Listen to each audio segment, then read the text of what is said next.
básicamente fisiología. Todavía no entramos a detalles farmacológicos como tales. ¿Calor? Sí.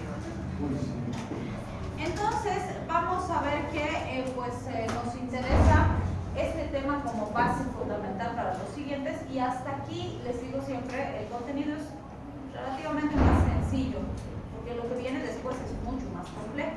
Entonces, no quiere decir que el examen sea facilito, pero significa que es mucho más fácil que lo que viene después. Por lo tanto, en este primer parcial traten de sentarse con el tono. ¿Sí? Bien. Entonces, fíjense, cuando hablamos del sistema nervioso, decimos o sabemos que este se divide en central y periférico. Sabemos que los dos son igual de importantes y que uno sin el otro no tendría ningún sentido o no podría cumplir ninguna función específica. Entonces, fíjense, el periférico percibe la información del entorno, le manda esa información al central, el central recibe esa información y la integra y decide qué respuesta se va a ejecutar, pero es incapaz de ejecutarlo por sí mismo. Entonces va a ser el periférico el que se va a encargar de ejecutar la respuesta.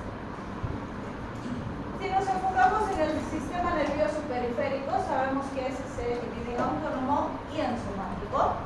El autónomo, como dice su nombre, es automático, no está bajo la regulación consciente, y vamos a ver que es independiente, está relacionado por eso en general a las funciones viscerales.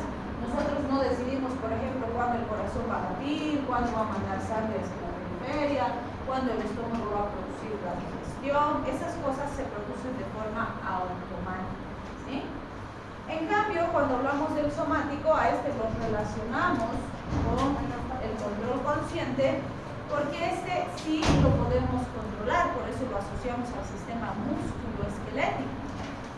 Porque sí podemos decidir, por ejemplo, si nos paramos, si nos sentamos, si caminamos, etc. ¿Sí? Entonces, en el tema que nos enfocamos, en este caso, es en el autónomo. Entonces, recordamos además que tenemos dos vías importantes, las aferentes y las eferentes. Las aferentes reciben información que perciben del entorno y las eferentes envían información que van a enviar como respuesta hacia el exterior. Y sabemos además que el simpático, o más bien que el autónomo, se divide en sistema simpático y sistema parasimpático. También sabemos que el sistema simpático está relacionado a situaciones de alto estrés. Se activa cuando tenemos situaciones en las que tenemos que responder de forma rápida a una situación estresante, que puede ir desde algo como nos dicen siempre los libros de texto, ¿no? Que un tigre viene y nos puede devorar, entonces pues tenemos que poner a salvo y ahí se activa el simpático. Cierto, pero ahora ya no tenemos pues tigres en las calles, ¿no? Pero sí tenemos otras situaciones de estrés. Por ejemplo, agarro y les digo, ya, tú vas a exponer, se activa tu simpático, se va a acelerar tu corazón, te asustas y más, se va a activar el simpático. Es una situación de estrés que tú no esperabas, ¿no es cierto? O por decirles, el docente de no sé qué materia les cierra la puerta y no les deja entrar, entonces el ascensor no se apura y subes corriendo por las gradas para llegar a tu clase, se activa tu simpático, ¿sí? Y cuando llegas, pues no puede mantenerse acelerado porque eso va a determinar que te descompenses, te podría dar un infarto, por ejemplo. Entonces, ¿qué va a pasar cuando llegas, te sientas? Va a empezar a activar tu parasimpático, a bajar la frecuencia, la fuerza de contracción, a estabilizar tu respiración, etc. ¿Sí? Entonces, el parasimpático en general se asocia a situaciones de reposo. O por decirles, he almorzado, no tengo clases, entonces voy a echar un ratito a descansar. ¿Quién se va a activar? El parasimpático. ¿Sí? Entonces, vean, son opuestos, pero a la vez son complementarios. Entre ellos también se ayudan, se apoyan para mantenernos siempre en lo que conocemos como la homeostasis, ese equilibrio dinámico del que siempre hablamos, ¿sí? Y dentro de estos dos tenemos también al sistema nervioso entérico, que sabemos que recibe estímulos simpáticos y parasimpáticos, y por eso decimos que es mixto. Sin embargo, desde hace algunos años existe la postulación de que el sistema nervioso entérico se considere como una tercera división del autónomo, pero eso todavía no se ha aceptado por algunas razones que vamos a descubrir más adelante. Entonces, fíjense acá, no se estresen con este cuadrito, vamos a ir desglosando todo esto en los temas siguientes, pero ahora lo que nos interesa es contrastar esa diferencia del simpático y del parasimpático que estamos viendo. Entonces fíjense, por ejemplo, si se activa el parasimpático en una condición de reposo, voy a digerir mis alimentos después de comer, entonces ¿qué va a hacer mi organismo? Por ejemplo, le va a mandar mayor actividad al estómago, ¿no? Va a decir, puedo digerir mis alimentos, no tengo nada urgente que hacer, que el corazón trabaje más lentito, que la respiración se lentifique, porque no necesito nada urgente, ¿sí? En cambio, si estoy en una situación de estrés, como decíamos, ¿digerir será importante? No, entonces no me voy a dar desactivación al gasto, ¿no? ¿A quién voy a activar? Al corazón, lo voy a acelerar, le voy a dar más potencia, voy a mejorar la ventilación pulmonar, porque eso me va a permitir ponerme fuera de riesgo o responder a una situación de estrés, ¿sí? Y así obviamente en todos los órganos y sistemas van a haber elementos que se regulan, que eso van aprendiendo ustedes en fisiología. Nosotros ahora solo estamos recordando algunos elementos, ¿sí? Otro elemento importante que debemos recordar, que está relacionado tanto a la parte anatómica estructural como a la fisiología, es a qué nos referimos cuando usamos el término preganglionar y postganglionar. Porque van a ver que cuando hablemos de fármacos vamos a decir, este fármaco hace tal cosa a nivel preganglionar, este fármaco hace tal otra cosa a nivel postganglionar. Siempre pasa eso, ¿sí?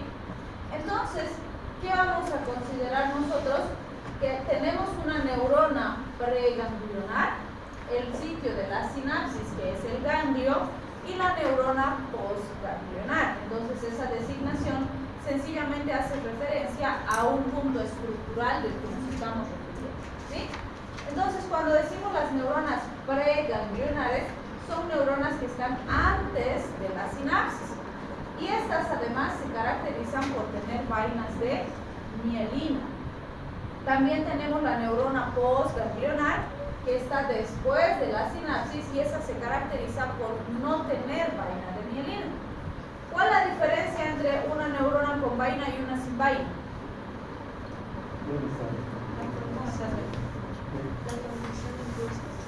¿Cómo es la conducción?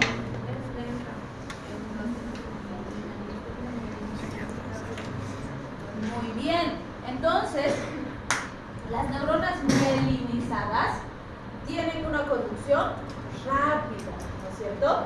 Y esa conducción rápida justamente hace que sea de conducción principal a nivel neurológico. La conducción inicial, vamos a ver tanto en el simpático como en el parasimpático, suele estar relacionado al control de procesos neurológicos, ¿sí? En cambio, las otras suelen estar en contacto con los sitios diana, órganos diana, que pueden ser células, pueden ser glándulas, pueden ser distintas estructuras que van a producir una respuesta específica, ¿sí? Bien, cuando hablamos del sistema simpático, además decimos que el sistema simpático a nivel preganglionar es conocido como el sistema tóraco-lumbar.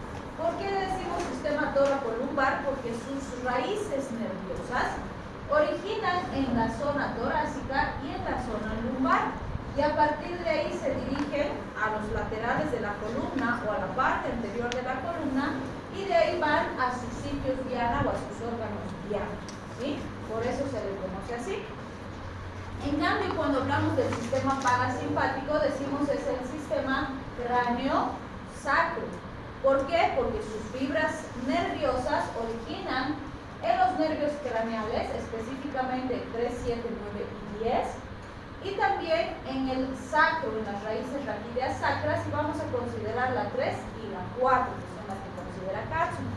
Y también tiene varios ganglios por donde van a originar esas terminales nerviosas, ¿sí? Tenemos, por ejemplo, el ganglio ciliar, el pterigo-palatino, el submandibular, el óptico y el pélvico, ¿sí?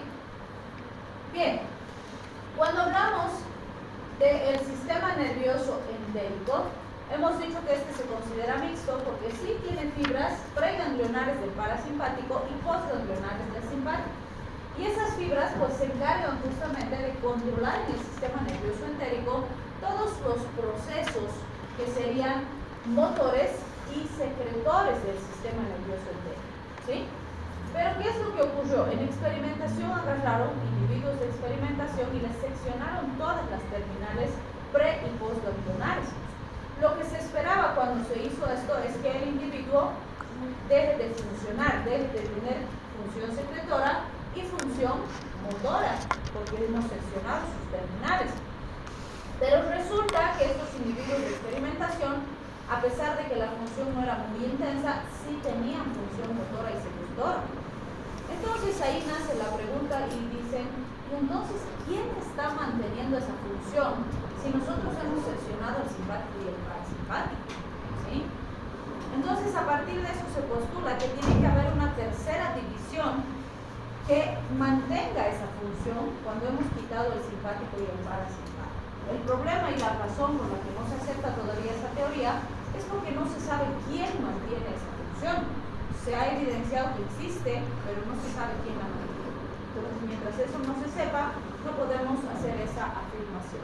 Las hormonas, doctorita, no mantendrían esa función. Las hormonas actúan en sitios diana. Las hormonas van a actuar en receptores específicos para producir una respuesta. Ahí es que trabajan el simpático y el parasimpático, ¿no es cierto? Porque hemos dicho que las neuronas postganglionares van a actuar en hormonas, van a actuar en células, van a actuar en órganos y estos van a producir una respuesta. O sea, todo lo que conocemos como los sistemas hipotálamo hipofisario y demás también están comandados por estos sistemas. ¿Sí? Entonces el problema es que no se sabe. ¿Que podría tener alguna relación? Seguro que sí. Como hemos visto en los primeros capítulos también, cuando se ha hecho la lectura del genoma humano, han aparecido un montón de receptores que no sabemos quiénes los estimulan. Que están ahí, pero no son del simpático, no son del parasimpático, no actúan con las hormonas que conocemos, no actúan con los sistemas que conocemos, pero están ahí. Entonces, alguna función tienen que tener, algún ligando específico tienen que tener, pero no lo conocemos. ¿Sí? Entonces, se cree que ahí, por ejemplo, van a ser sitios importantes para tratamientos de enfermedades que hoy no tenemos.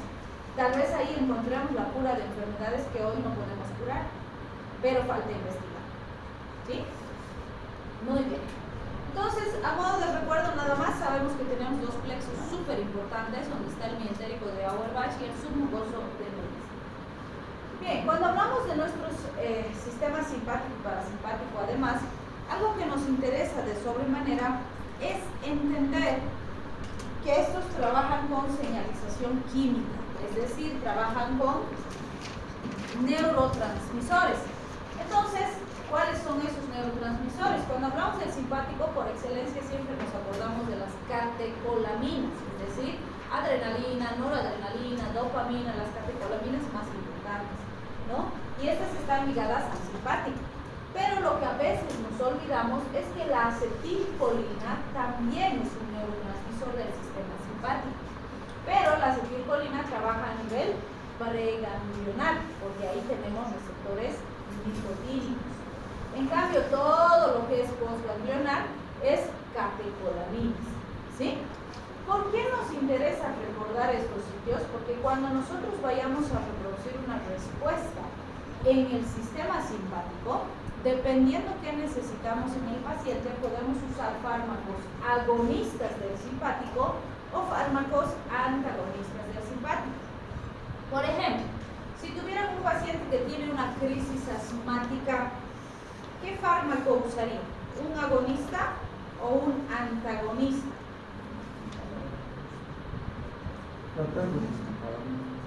¿Antagonista? Para que se chique de una vez. ¿Qué hace el simpático en pulmones? ¿Produce broncoconstricción o broncodilatación? Broncodilatación. Entonces ustedes le dan un antagonista más broncoconstricción y se muere. ¿Ven por qué es importante? Porque si yo sé qué pasa en condiciones normales, yo puedo con fármacos reproducir esa respuesta o contrarrestar esa respuesta. ¿Sí? ¿Qué pasaría, por ejemplo, si ustedes tienen un paciente que está con taquicardia? Le daría un antagonista, porque lo que va a hacer es disminuir la frecuencia cardíaca y estabilizar al paciente. ¿Sí? Bien. Cuando hablamos hablamos del sistema parasimpático, ciertamente todo es acetilcolina, porque a nivel pre y postganglionar pues tenemos acetilcolina, ¿sí? Entonces fíjense, podemos utilizar agonistas directos o indirectos y antagonistas, ¿sí? Entonces fíjense, cuando hablamos de por ejemplo, a ver qué puede tener este paciente, va a tener diarrea, ¿qué le daría? ¿Un agonista o un antagonista del parasimpático? Agonista, para que le dé más diarrea y se termine de deshidratar. ¿Qué hace el parasimpático en el intestino? Aumenta el peristaltismo, relaja esfínteres, te va a dar más diarrea. Ay, qué importante es manejar la fisiología, ¿no? Tienen que repasar fisios. Bueno, en este capítulo hacemos eso un poquito. Por eso es más fácil, no hay tanto fármacos, más fisiología. Vamos a repasar. Entonces, fíjense, puedo usar agonistas o puedo usar antagonistas, dependiendo de qué respuesta estoy buscando. Y cuando hablamos de los agonistas, estos pueden ser directos o pueden ser indirectos. ¿Cuál sería la diferencia? El agonista directo va a ir y va a estimular el receptor de acetilcolina y lo va a activar. Por eso es un agonista directo, va y directamente estimula el receptor, ¿sí? En cambio, un agonista indirecto no actúa aquí, sino que actúa en la acetilcolinesterasa. ¿Qué hace la acetilcolinesterasa? Destruye a la acetilcolina, ¿no es cierto? Y si yo la bloqueo, ¿qué va a pasar? Va a seguir la acetilcolina estimulando el receptor. Entonces, igual tengo efecto agonista, pero no estoy actuando nada, no estoy haciendo nada en el receptor, sino que estoy bloqueando a la enzima, ¿sí? Y eso vamos a ver porque tenemos un tema completito para los polinomios, ¿sí? Bien, en este punto lo que vamos a hacer es recordar algunos términos importantes, porque todos estos neurotransmisores que estamos mencionando, la acetilcolina, la adrenalina, la noradrenalina, la dopamina, el óxido nítrico, el péptido, el vasoactivo, el GABA, la dopamina, la serotonina y un montón de otras sustancias químicas en nuestro organismo, actúan pues en un receptor específico, ¿sí? Y tenemos varias formas de designar los fármacos que van a actuar en esos receptores. Por ejemplo, cuando yo digo que va a actuar un fármaco en el receptor de acetilcolina, puedo decir este es un fármaco colinérgico. Eso significa que actúa en el receptor de acetilcolina. Puedo decir es un colinomimético, quiere decir que estimula el receptor de acetilcolina. Puedo decir es un colinolítico, que quiere decir que es antagonista de la acetilcolina. Puedo decir es un parasimpático mimético, lo mismo, actúa produciendo la respuesta parasimpática, ¿sí? Puedo decir es un parasimpático lítico y significa que contrarresta la acción de la acetilcolina. Y así con los adrenérgicos también, puedo decir es un adrenomimético, puedo decir es un antiadrenérgico, puedo decir es un adrenolítico, puedo decir es un simpático lítico, o sea, todo lo que estoy diciendo es lo mismo, hace referencia a cómo actúa sobre el receptor de una sustancia específica, ¿sí? ¿Por qué es importante que se familiaricen con esos términos? Porque alguna vez me decían, Doc, pero ¿por qué tantos términos para decir la misma cosa? Escogeremos un hito y ese un hito nomás manejamos. Yo me leía y les decía, no, porque tú vas a leer el Ward, vas a leer el Harrison, vas a leer el, no sé, el Farreras, y en cada libro te va a dar un término diferente, y solo por no saber el término no vas a entender de qué te está hablando. Entonces tú tienes la obligación de entender todos los términos, ¿sí? Entonces tienen que entender, tienen que familiarizarse, porque son términos que se usan de forma indistinta para determinar esa relación con el receptor, ¿sí? Bien, entonces fíjense en este grafiquito, ¿de dónde estamos hablando ahorita? De estos receptores, pues muscarínicos, alfa, beta, nicotínicos, que es donde vamos a actuar con estas sustancias químicas que estamos mencionando. Como hemos dicho a nivel preganglionar, tanto el simpático como el parasimpático manejan receptores nicotínicos. ¿Y quién estimula los receptores nicotínicos? La acetilcolina. Entonces, en los dos sistemas, el neurotransmisor preganglionar es la acetilcolina, ¿sí?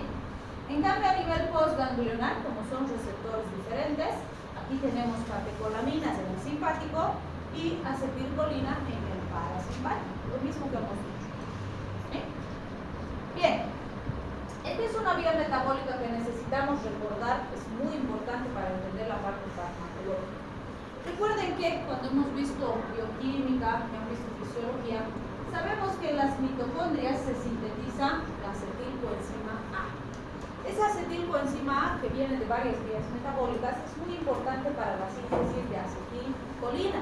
Entonces, fíjense, la acetilcoenzima A interacciona con un fragmento de colina gracias a la acetiltransferasa de colina, y vamos a ver que gracias a eso se sintetiza acetilcolina y se forma como producto intermedio coenzima A.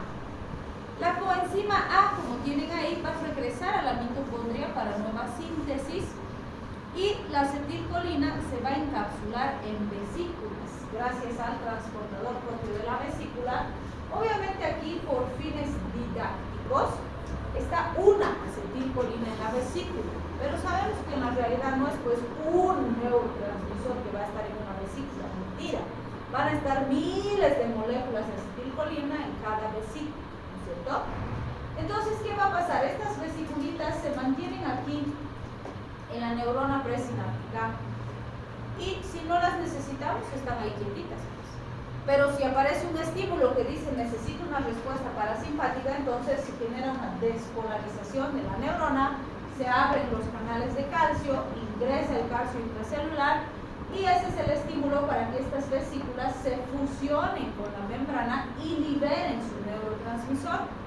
Una vez que se libera la acetilcolina, va a ir a actuar en receptores de la neurona postsináptica, que esta puede estar en contacto con el corazón, con los pulmones, con el músculo esquelético, con todo lo que comanda el parasimpático. Entonces, cuando se produce esta respuesta, este neurotransmisor no puede permanecer estimulando el receptor. Si ya ha cumplido su función, se tiene que destruir. ¿Quién lo va a destruir? La acetilcolinesterasa. Va a romper a la acetilcolina en un fragmento de colina y uno de acetato. El acetato se va a eliminar y la colina se va a recaptar para nueva síntesis, ¿sí? Entonces, ¿por qué me interesa recordar esta vía metabólica? Porque fíjense, tengo sustancias químicas, entre ellas fármacos, en este caso, por ejemplo, estas no son drogas, son venenos que se usan para fumigaciones y demás, o sustancias que pueden o estimular este sistema o inhibirlo, y de eso va a depender lo que yo necesite hacer en mi paciente. Por ejemplo, fíjense, si mi paciente se ha intoxicado con un carbamato, un órgano fosforado, que son venenos, son plaguicidas, estos lo que hacen es bloquear a la acetilcolinesterasa. Si yo bloqueo esta enzima, como hemos dicho aquí, ¿qué va a pasar? No va a haber quien destruya la acetilcolina. Entonces, ¿qué va a pasar? Esto va a seguir estimulando. Entonces, ¿qué va a tener mi paciente? Una intoxicación por su propia acetilcolina que sigue estimulando los receptores porque no hay quien la destruya, ¿sí? Entonces, ¿en qué voy a enfocar yo mi tratamiento? En bloquear estos receptores para que el paciente se estabilice, ¿sí? Entonces, para eso es que me sirve saber estas respuestas o esta vía metabólica. O por ejemplo, fíjense cuando hablamos de la toxina botulínica. ¿Qué hace la toxina botulínica?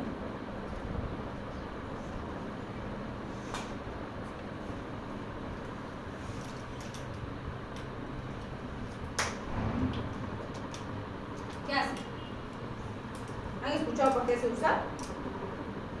¿Alguna vez?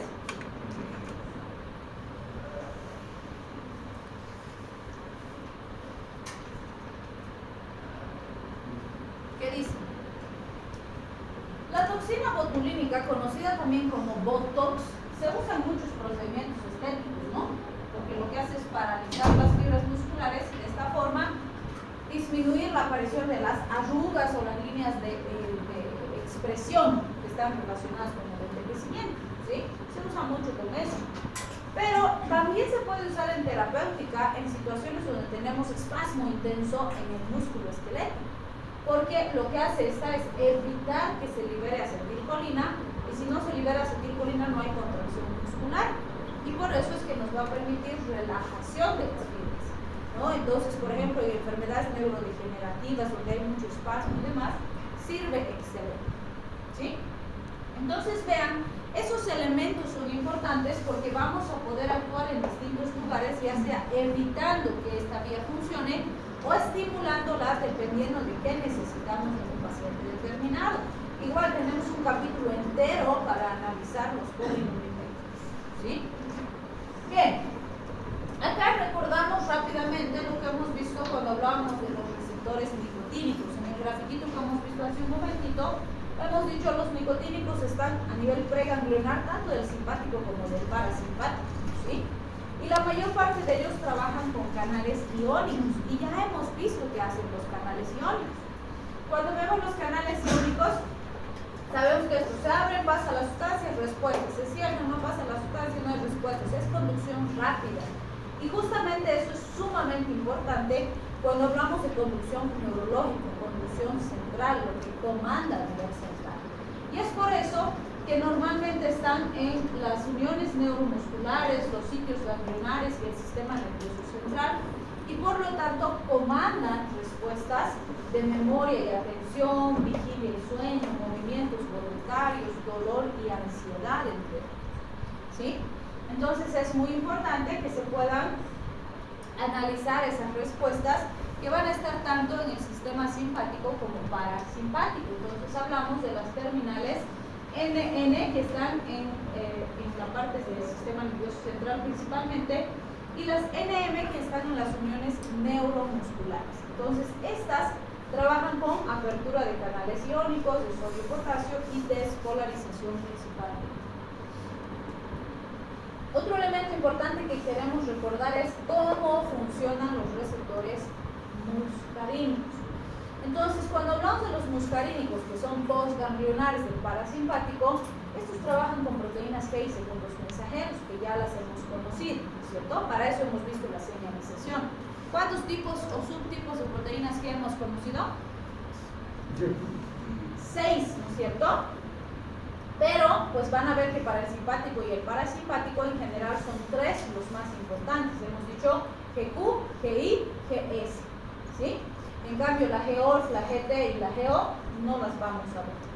Entonces, fíjense, si bien vamos a ver receptores muscarínicos 1, 2, 3, 4, 5, sus distribuciones y sus efectos, que lo vamos a ir desarrollando en los temas siguientes, ahora lo que nos interesa es ver con cuál proteína G y segundo mensajero se relaciona cada uno de estos receptores. Podría memorizar uno por uno, puede, pero es más difícil. Si los asocio, los recuerdo con mayor facilidad. Fíjense, por ejemplo, 1, 3 y 5, que son los impares, trabajan con proteínas GQ. ¿Cuál sería la sustancia efectora? Fosfolipasa C. Entonces aumentan la actividad de la fosfolipasa C y por lo tanto aumentan IP3, diacilglicerol y calcio, ¿sí? Eso tienen que saber, eso ya lo hemos visto antes. Fíjense, los pares son GI, inhibitorios. Entonces, ¿qué van a hacer? Inhibir la actividad de la desgliciclasa y por lo tanto disminuir el AMP cíclico. ¿Dónde estamos viendo ahorita la función? Aquí, receptores muscarínicos en nivel postganglionar del parasimpático, ¿sí? Y lo mismo vamos a hacer con el sistema simpático. Cuando hablamos del sistema simpático y de las catecolaminas, lo primero que vamos a decir es que todas tienen el mismo origen, se originan a partir de tirosina. Si se acuerdan, cuando han visto bioquímica también han visto que la tirosina era importante para la síntesis de catecolaminas, ¿sí? Entonces ahí estamos aplicando. Entonces, ¿qué pasa? La tirosina hidroxilasa va a transformar la tirosina en L-dopa, la dopa de carboxilasa va a convertir la L-dopa en dopamina. Si fuera una neurona dopaminérgica, esta dopamina ya se encapsula. Pero si es noradrenérgica, la dopamina beta-hidroxilasa la va a convertir en noradrenalina. Esa noradrenalina se va a encapsular en vesículas y esas vesículas van a permanecer en la neurona presináptica, igual que hemos visto con la acetilcolina. Cuando se necesite y se active un estímulo, se despolariza la membrana, entra el calcio, se fusionan las vesículas con la membrana y liberan el neurotransmisor. ese neurotransmisor va a estimular receptores de la neurona postsináptica, que puede ser corazón, pulmones, músculo, etc. Y de la misma forma, una vez que han cumplido su función, se tienen que destruir.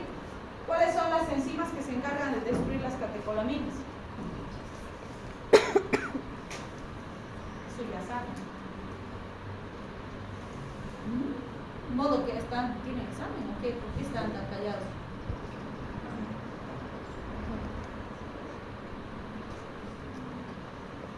La catecol-oximetiltransferasa y la monoaminooxidasa, ¿se acuerdan? La CONT y la MAO, las hemos visto en bioquímica también. Entonces, otra vez, se van a destruir por acción de estas enzimas, algunos fragmentos se van a recaptar para nueva síntesis y otros se van a eliminar. ¿Por qué nos interesa esta vía metabólica? Porque fíjense, existen sustancias químicas, fármacos, drogas, etcétera, que actúan en esta vía metabólica, ya sea estimulando el simpático o inhibiendo el simpático, ¿sí? Por ejemplo, fíjense, este es un muy buen ejercicio. Los antidepresivos tricíclicos, que son fármacos que usamos en pacientes con trastornos depresivos, actúan inhibiendo la recaptación de las catecolaminas, es decir, evitan que se destruyan y hacen que se mantengan más tiempo estimulando en la sinapsis. La cocaína, que es una droga de abuso, actúa en el mismo lugar y hace exactamente lo mismo, ¿sí? Entonces fíjense, dos sustancias que son completamente diferentes actúan en el mismo lugar haciendo lo mismo. ¿Cuál es la diferencia? Cuando yo tengo un paciente con un estado depresivo, está con una disminución de su estado de ánimo, no quiere comer, no quiere estudiar, no quiere vivir,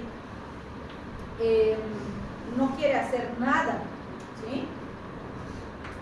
Entonces, ¿qué hago yo? O sea, el paciente está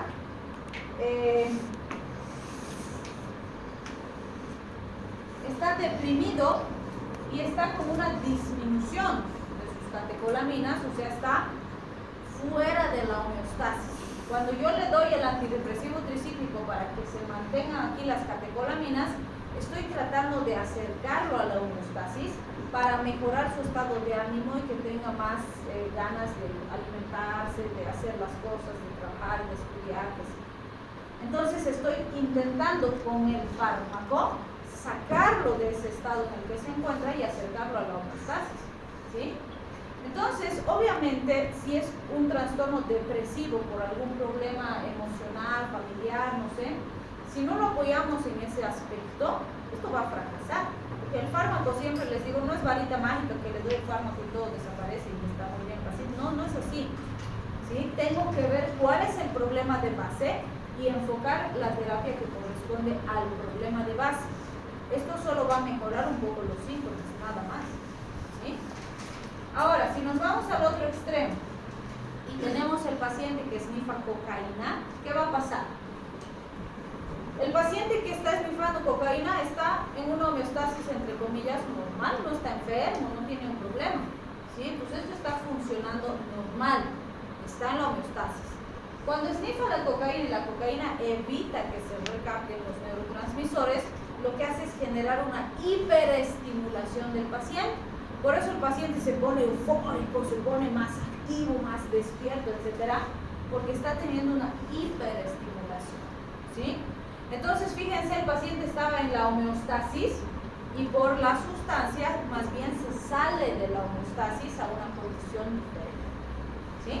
Entonces, vean, aunque sea que actúen de la misma forma en el mismo lugar, el efecto va a depender de cómo está el paciente cuando le estoy dando la medicación, ¿sí? Bien, y por eso pues necesitamos conocer esas vías metabólicas. Entonces este es el mismo ejercicio que hemos hecho con los muscarínicos, ¿no? Es cierto, van a ver cuando desarrollemos el tema de simpático-miméticos, donde vemos todos estos elementos del simpático, vamos a desglosar receptor por receptor y sus fármacos en cada grupo. Pero ahora nos interesa sobre todo hacer la relación con las proteínas G y sus seguros mensajeros. Entonces, fíjense, les digo, es facilito recordar si lo asociamos al parasimpático. Alfa 1 y 2. Hacemos el mismo ejercicio con el parasimpático. Hemos dicho M1, 2 y 3 eran impares. Los impares, GQ. El mismo. Alfa 2 es par. Los pares que eran GI. Entonces fíjense, es igualito. Si lo asocio, me acuerdo con facilidad. Entonces GQ, sustancia efectora, fosfolipasa C. Por lo tanto, aumenta IP3 y el glicerol y calcio. GI, inhibitor, disminuye adenilesiclasa, baja LPC. Y fíjense, todos los beta son GS. Por lo tanto, tengo, estimulación de adenilesiclasa y por lo tanto, aumento de AMP cíclico.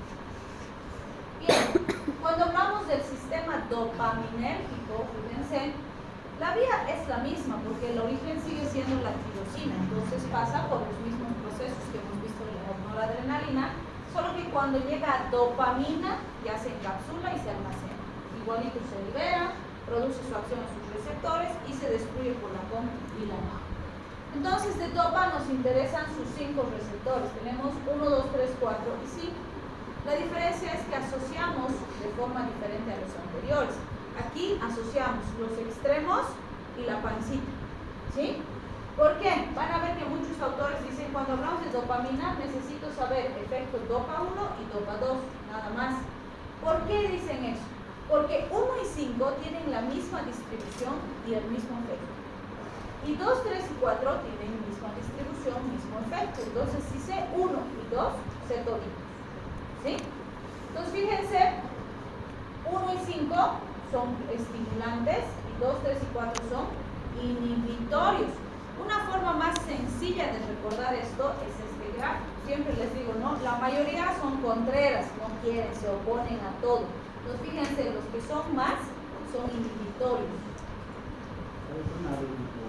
La dopamina primero no tiene que transformarse en adrenalina para que actúe o directamente actúe la dopamina. No, o sea, son neurotransmisores diferentes. Hay receptores dopaminérgicos también. O sea, la dopamina, antes que se convierte en adrenalina, puede actuar.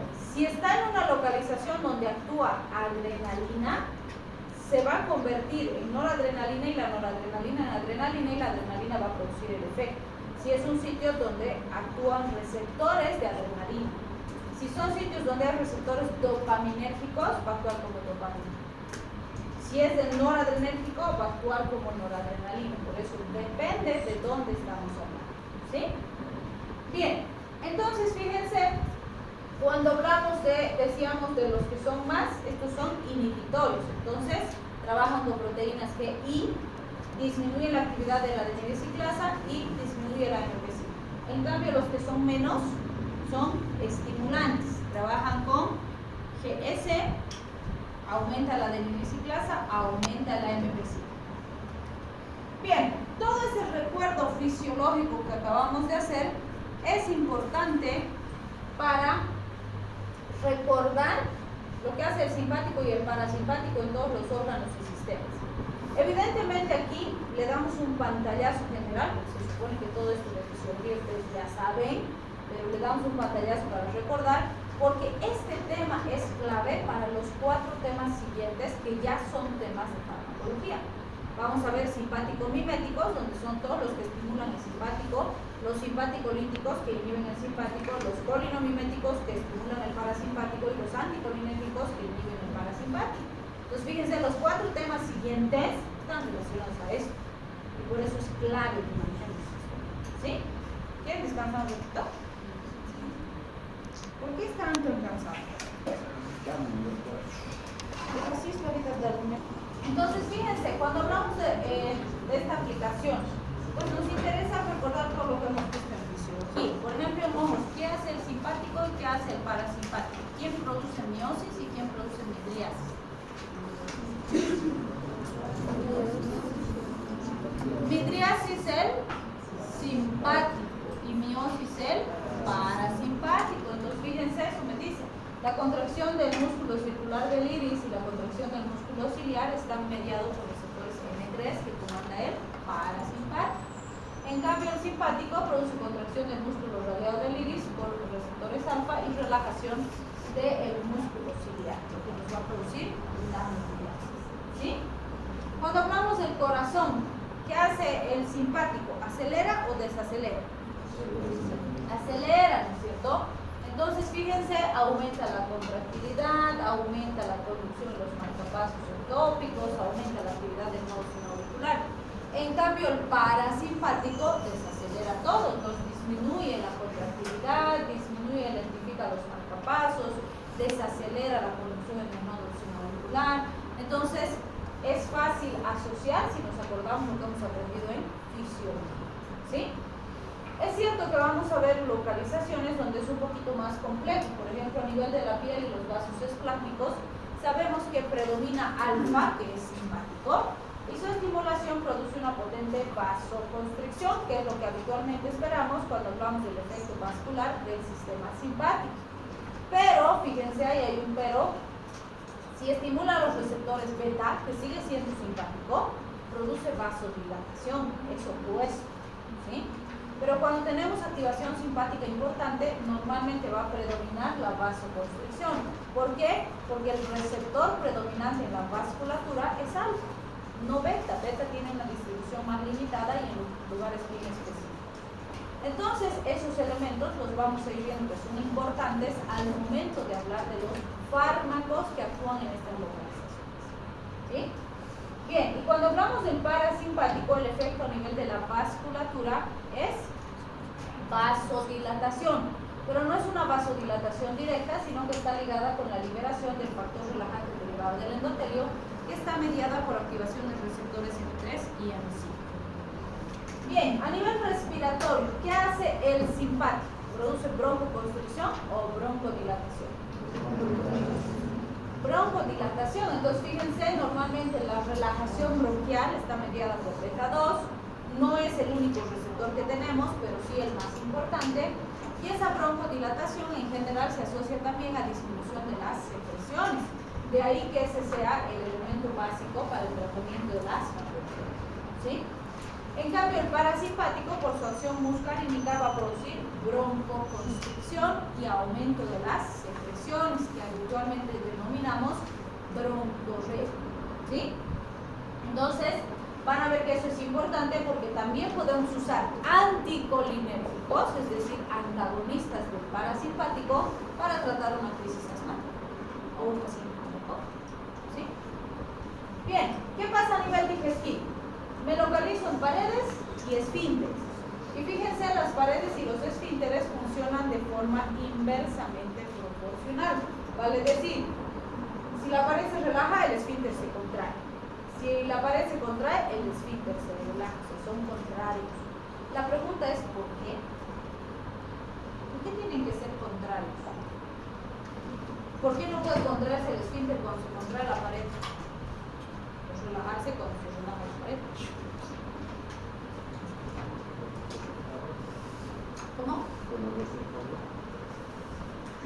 Claro, los mismos receptores humanos, pues, pero ¿por qué no pueden los dos contraerse o los dos relajarse al mismo tiempo? ¿Por qué tienen que ser opuestos?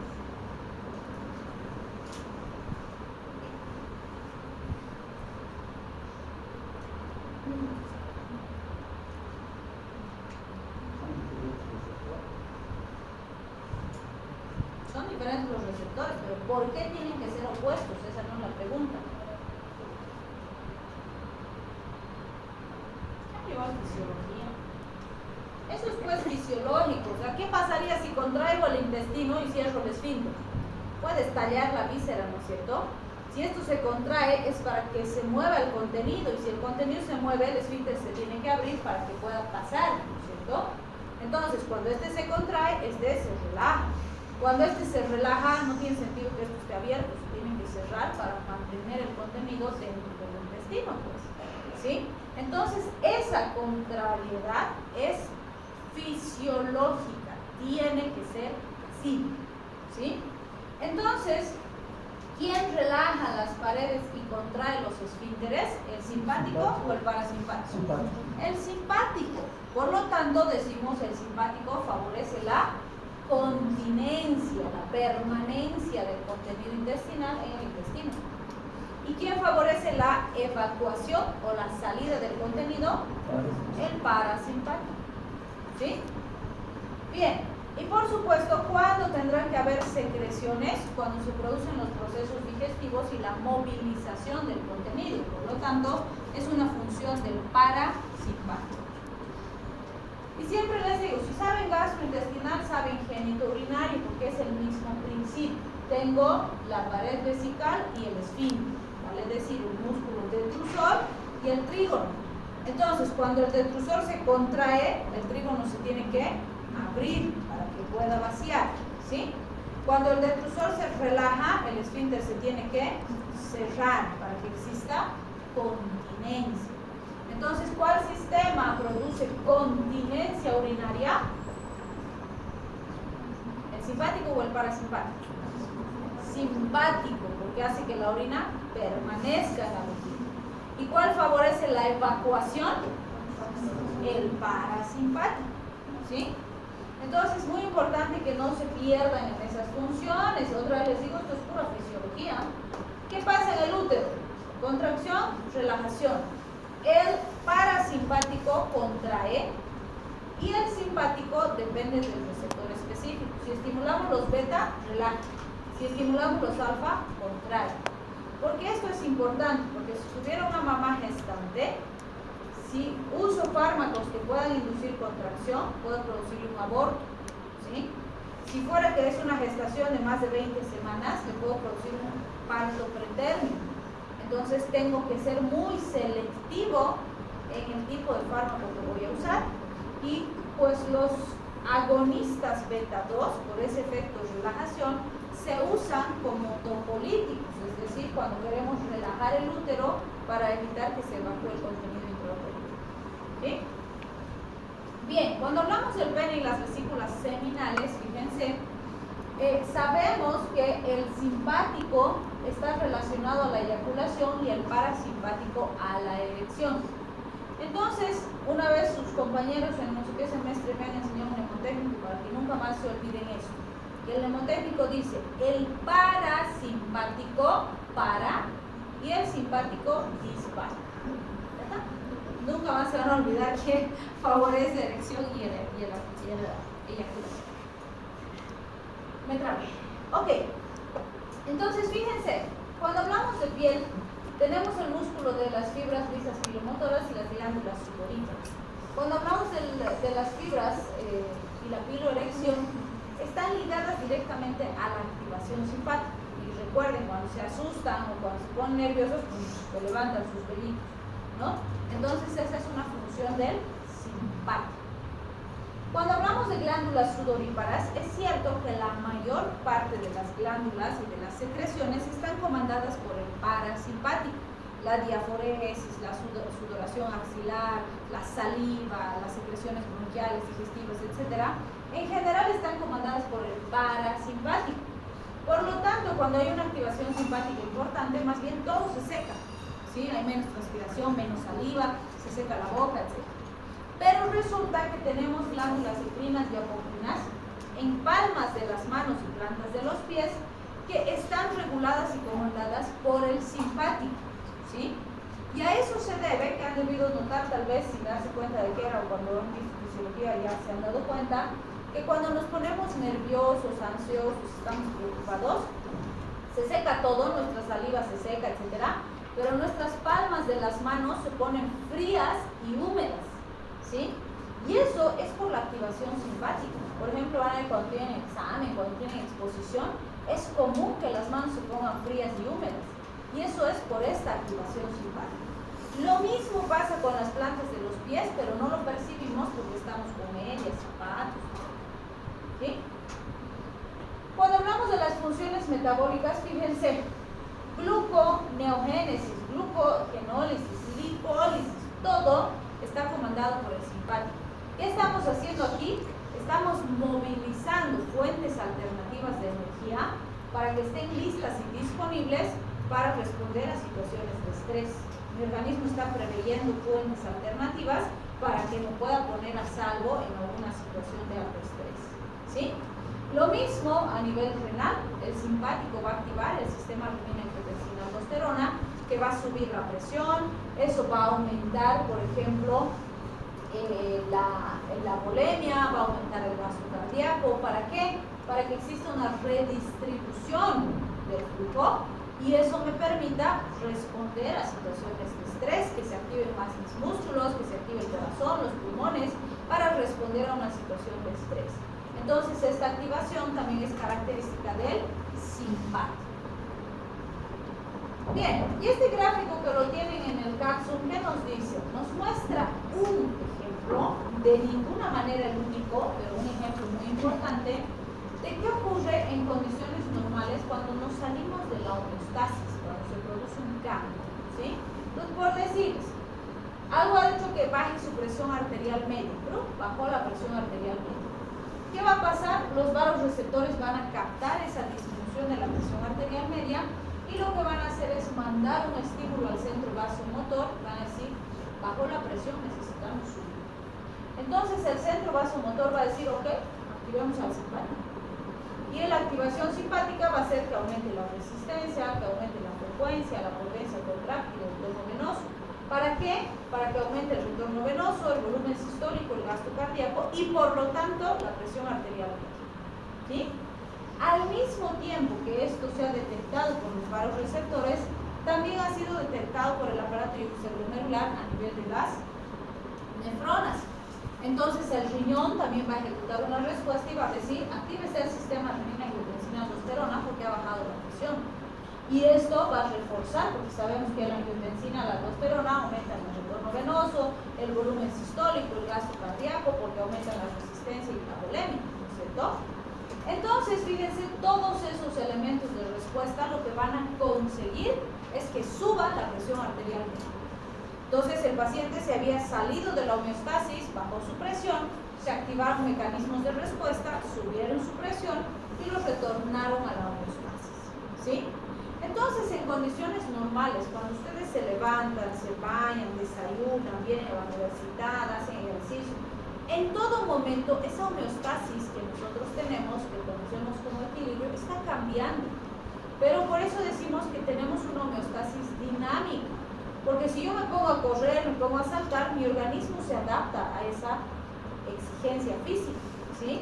O si me siento y me he dicho voy a dormir, mi organismo se va a adaptar a esa exigencia física. Entonces esa homeostasis todo el día oscila dependiendo de mis necesidades, así de maravilloso es nuestro organismo, ¿sí? Pero si esto nunca jamás fracasara, nadie se enfermaría. No tendríamos hipertensos, no tendríamos diabéticos, no tendríamos pacientes con síndromes metabólicos. O sea, si esto siempre funcionara, no habría enfermos. Pero sí fracasa. Cuando el paciente es incapaz de volver a la homeostasis por sí mismo, es cuando nosotros le damos fármacos para tratar de acercarlo a la homeostasis. Eso hacemos con los fármacos, ¿sí?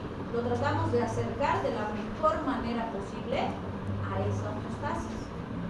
Lo que no significa que si hoy le hice diagnóstico a mi paciente de diabetes y le voy a empezar a dar metformina, toda su vida va a tomar esa metformina en la misma dosis igualita. No, porque el paciente va a cambiar en el tiempo y su enfermedad va a cambiar en el tiempo y por lo tanto el tratamiento también tengo que verificar si está bien, si tengo que aumentar, si tengo que cambiar el fármaco, si tengo que retirar el fármaco.